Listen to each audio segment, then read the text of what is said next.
အားလုံးပဲမြင်လာပါ notification တွေကနေကြိုဆိုလိုက်ပါတယ်ဒီနေ့မှာတော့လူများလုံးဝမသိသေးတဲ့စိတ်ဝင်စားစရာ website 3ခုအကြောင်းပြောပြပေးမှာဖြစ်ပါတယ်ပထမဆုံးအနေနဲ့ Future Me ဆိုတဲ့ website ကိုကျွန်တော်တို့တွားကြည့်အောင် Future Me ကို Future Me ဟုတ်ရိုက်ချလိုက်ရပါတယ်အဲ့မှာဆိုရင်ကျွန်တော်တို့ write a letter to your future self ဘယ်လိုတွေ့ပါမယ်ဒီမှာဒီ website မှာဆိုရင်ကျွန်တော်တို့ကိုရေးချင်တဲ့အကြောင်းကြီးကကိုယ့်ရဲ့အိမ်မက်တွေရေမှန်းချက်တွေတစ်နှစ်နောက်ပိုင်းနောက်6လ3နှစ်5နှစ်10နှစ်ဒါမှမဟုတ်လဲကိုကြိုက်နေတဲ့ရက်လနှစ်ရေးချပြီးတော့ရေးလို့ရပါတယ်ဒီကတော့ကိုဖြစ်ချင်တဲ့အကြောင်းကြီးကိုတစ်ခုခုရေးချင်တာရောမှတ်ချင်တာပဲဖြစ်ဖြစ်ဟိုဒါဖြစ်အောင်လုပ်မယ်ဆိုတဲ့ဟာလေးကိုရေးမယ်ဆိုရင်ဒီမှာဒီ box မှာရေးပြီးတော့ရင်ကိုရှင်တဲ့ audience ဒီမှာတော့ audience တို့ပြီးတော့သူကရွေးတဲ့အကြောင်းကြီးကကျွန်တော်တို့ free public letters ဆိုတဲ့နေရာမှာရှိတယ်အဲ့မှာကိုရေးထားတဲ့စာတွေကိုသူများမြင်အောင်လဲပို့လို့ရပါတယ်ဒီမှာဆိုရင်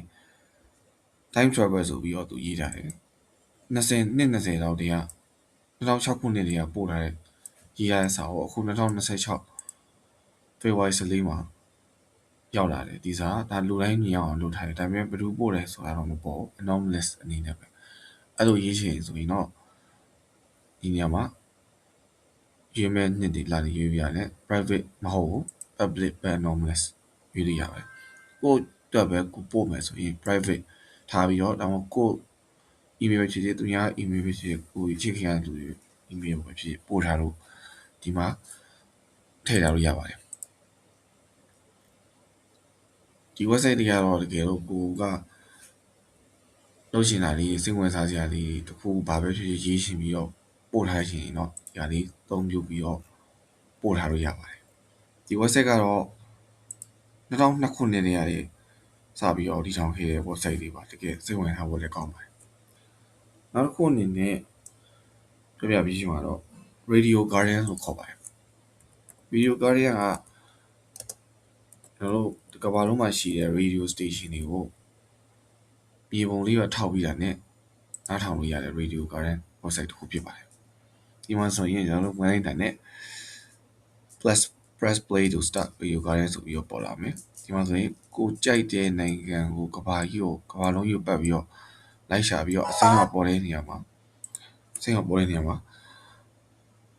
music တွေအဲ့လို radio station အတန်းကြီးထွက်လာအဲ့ဒီတွေ့ရတဲ့ line နားထောင်လို့ရပါတယ်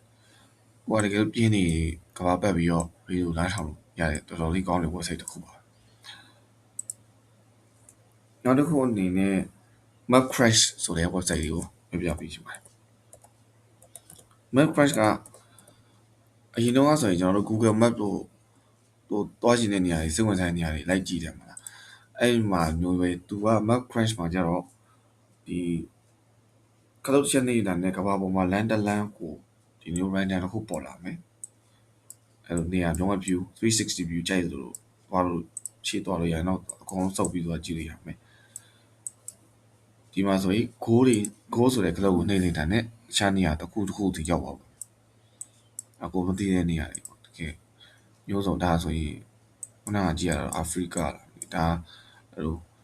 ဒီကမျိုးစုံနေရာရောက်ပါမယ်ကိုတကယ်လို့ဒီလိုနေရာတွေမကြည့်ချင်ဆိုရင် option မှာ Asia ဆိုရင်တော့ Europe South America North America ဖျားပဲကြည့်ချင်တယ် America တဲ့ကိုပဲကြည့်ချင်တယ်ဆိုရင်အဲ့ဒါကိုရွေးပြီးတော့ပေးရလိုက် setting အဲ့လိုကိုနေနေတာနဲ့ဒီကမှရှိတဲ့နေရာတစ်ခုကိုရောက်ပါမယ်ထိုင်းဆိုရင်ထိုင်းအမေရိကတော့စင်ကာပူအာရှတွေက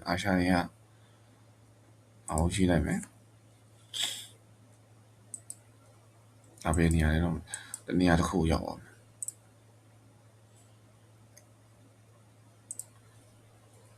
ဒီ website ကတော့အဲ့လိုမျိုးရင်းတဲ့အချိန်ကျရင်ကျွန်တော်တို့ရှောက်ပြီးတော့လေ့လာလို့ရမယ့်နေရာတော့ website တွေတစ်ခုဖြစ်ပါတယ်